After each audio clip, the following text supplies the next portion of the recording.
You want to know why I'm sitting on a pillow right now? Go watch my last video. All right, let's not waste any more time. Last video of the year. Today I want to talk about my top 10 favorite books I read in 2022. The first one is A Little Bit Broken.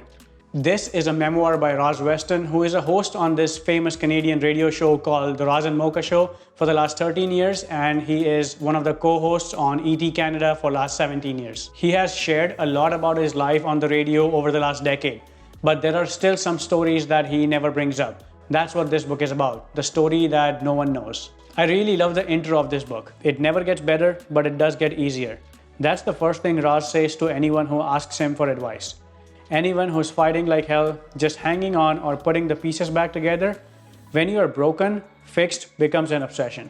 I have been a fan of this radio show since it started back in 2009, and that's why it was a no-brainer for me that I was going to love this book. If you haven't heard this show, I have two things for you. First, go listen to this show on radio, and they are even available on podcast form.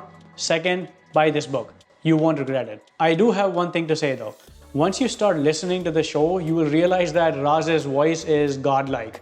And that's why I would recommend this book on Audible. It's definitely a better experience than just reading it. For me, it's a 4 out of 5 stars for this one. The next one is Will by Will Smith. I don't know how this book would have turned out if it was just written by Will Smith, but the co-author of this book is Mark Manson, who famously wrote The Subtle Art of Not Giving a Fuck. This is another memoir of Will Smith, all the way from his childhood, his life with his parents, with his granny, all the way up to 2018. If you were ever a fan of his TV show, movies, or music, then I'm sure you must be interested in his life story. I was honestly surprised by a lot of his stories that I had no idea about. For example, I never knew that he was a Grammy Award winner. My favorite part about the book was not actually when he started getting into movies. It was well before that. His life with the wrong crowd at first, then slowly getting into music, becoming a rapper, and then finally The Fresh Prince. That's what I like the most. Once again, I would recommend you listen to this book on Audible over reading it because it's narrated by Will Smith himself, and that's a treat on its own. I would give it another 4 out of 5 stars for this one. This next one is a fiction book by the author Colleen Hoover. I'm very new to this young adult genre and I like it. I actually read a couple of her other books like Verity and November 9, and that's what made me jump onto this one. This book is about the main character Lily, who had a really tough childhood. But even after having so many obstacles, she managed to work really hard, move to Boston, build a business of her own while fighting the ghosts of her past. And that's when she met Ryle, a neurosurgeon, whom she met on the same night that she attended her father's funeral, who was actually the main reason for a traumatic childhood. Now she's madly falling for Ryle, but slowly realizes that he is a very complicated man.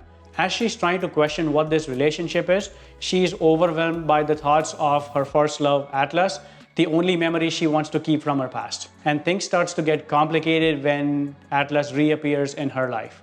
That's what this book is about. Now, Atlas was Lily's protector. So as he reappears in Lily's life, well, now you gotta read the book. I'm really glad that I read this book because it talks about domestic violence, a topic that I know nothing about. People who know nothing about this, they always question and wonder that why wouldn't the wife just leave this wife-beating husband?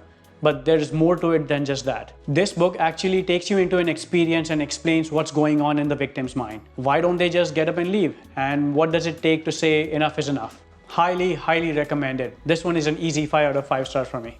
This next one is another fiction one. It Starts With Us. This is a sequel to the previous one. This book actually starts 1.5 hours after the first one ends. Once you read the first one, there is no way you are going to miss out on this one. As I mentioned previously, Atlas, Lily's first love, is only in her memories until he shows up years later. But this book is all about what happened to Atlas in the time that Atlas and Lily were apart. Apparently, this was never in the plans for Colleen Hoover to come up with this book. But after the first one came out, all the booktubers and all the book talkers, that's just the name for book lovers on TikTok, started messaging her about what came after the first one ended. And after seeing an overwhelmingly positive response to the first one, she decided to write the sequel. I can't really say much about this story until you read the first one. Again, another 5 out of 5 stars for me. Deep Work by Cal Newport is a productivity book where he talks about the ability to focus on cognitively demanding tasks without any distraction. Cal talks about how one can ace and be super focused on any given task by using the right strategies in this distracted world, where currently we are all hiding under this shallow work umbrella where we call ourselves productive. Shallow work includes all the unnecessary meetings, being on top of an email chain, and constantly being active on Slack channels. One of the techniques Cal mentions is how can we set up a deep work environment so that as soon as we enter this workspace, we just know that this is the time for deep work. He even talks about handling everyone's expectations of you while creating respectful boundaries so that you get a chance to be proactive towards your daily targets and not be reactive to everyone's needs. I actually did a whole video talking about this video. I'll leave the link in the description below. I would give a 4 out of 5 stars for this one. This next one is Living with a Seal.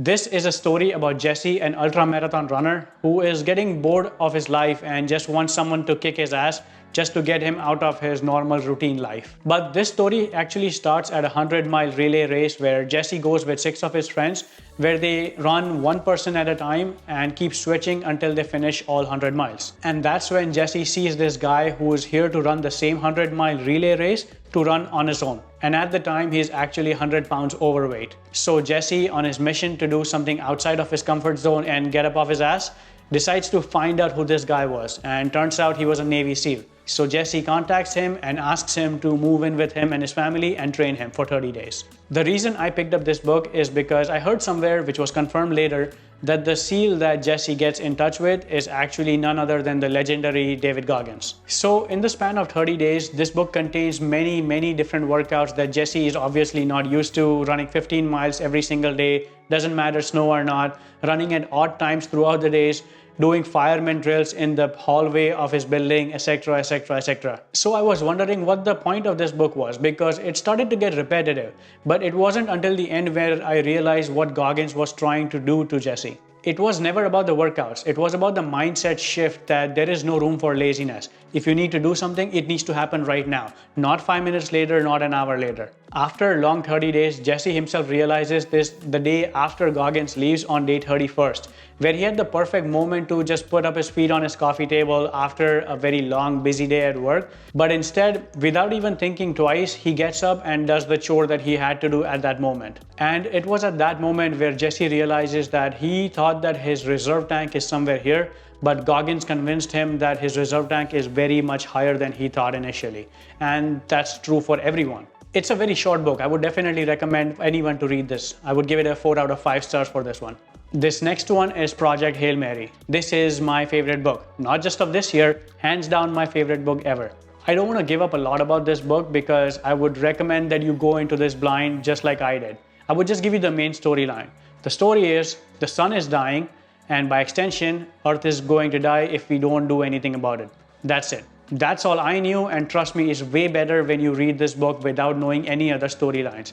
Even Amazon has a huge blurb of what this book is about. Don't go reading into that either. This is the best way to immerse yourself in the great mind of Andy Weir. By the way, if you like the movie Martian, then you will love this one. It's the same author. I get really excited recommending this book to everyone. Easy 5 stars for me. The next one is Mindset by Carol Dweck. In this book, Carol talks about the differences between a fixed mindset and a growth mindset. Fixed mindset are the people who think that success comes from talent and genes, that intelligence and personality are innate and you are either born with it or you're not. And it can be cultivated. A proof of this is going through setbacks or failures. Basically, it means that if you fail at something, you were never good enough for it anyways. Whereas growth mindset people think that whatever you had as a kid is just the base. Whatever happens after that is purely through consistency and daily hard work. This book actually goes into great detail about the differences between fixed mindset and growth mindset and how to cultivate a growth mindset. I actually did a video about this as well that I will leave it in the description below. I would give it a 4 out of 5 stars for this one. This next one is Where the Crawdads Sing. It's another fiction book. It's about a young girl who was left alone to raise herself in the marshes of North Carolina when her family abandons her at a very young age. The main theme about this book is actually survival and human connection. She has to take care of herself since she was 4. Because of her family members leaving her one by one, she actually is struggling all her life to trust anyone. In this life story, she is able to trust 2 people whom she falls in love with. One of them ends up dead. That's where this story is going. I would highly recommend this book. Easy 5 stars for me. And the last one is Slight Edge. This is the last book I'm reading this year. If you have read Compound Interest, then this is very similar to that. The major topics in this book are about understanding the importance of the first step. And that's the only step that we need to focus on. And also the importance of consistency and also the Seinfeld strategy. Seinfeld strategy is very simple. He writes every day, and on the days he writes, he takes a calendar and marks an X across the corresponding day. Now he has started a chain, and his only job is to not break the chain. There are many other principles in this book, like the 1% daily improvement that James Clear talks about building momentum, about the sacrifices that we must make, etc., etc. I would highly recommend this book. 5 out of 5 stars for me. My collection of 10 books of 2022 had memoirs, fiction books, and self-help / productivity books. In my mind, memoirs and fiction books are like watching a movie. Nothing wrong with that. It's an amazing way of getting into reading and appreciating the vast amount of creativity that different authors all around the world bring to the table. But most of them are just one-time read, that's all. But self-help and productivity books are very different. They are all about the same topics but said a little differently. So I'm a believer that even if you have read about the same topic, you need reminders every day of what really matters in life. We all know what's right for us and what we need to do daily to have a successful and happy life. So why do we suffer from time to time? Or why do we fail from time to time? And that's why we need daily reminders, and these reminders come from these self-help books. I would actually go one step further and say that these self-help books / philosophical / productivity books should be read first thing in the morning, not in the evening. Evening times are meant for fiction books. Different books must be read at different times of day. That's why my evening time is allocated for fiction books only, and memoirs are on Audible while I'm driving or while at the gym. I have reasons for that. If you want to know more about the reasons, check out this video that just popped on your screen right now. Thanks for watching. Happy New Year. See you next year.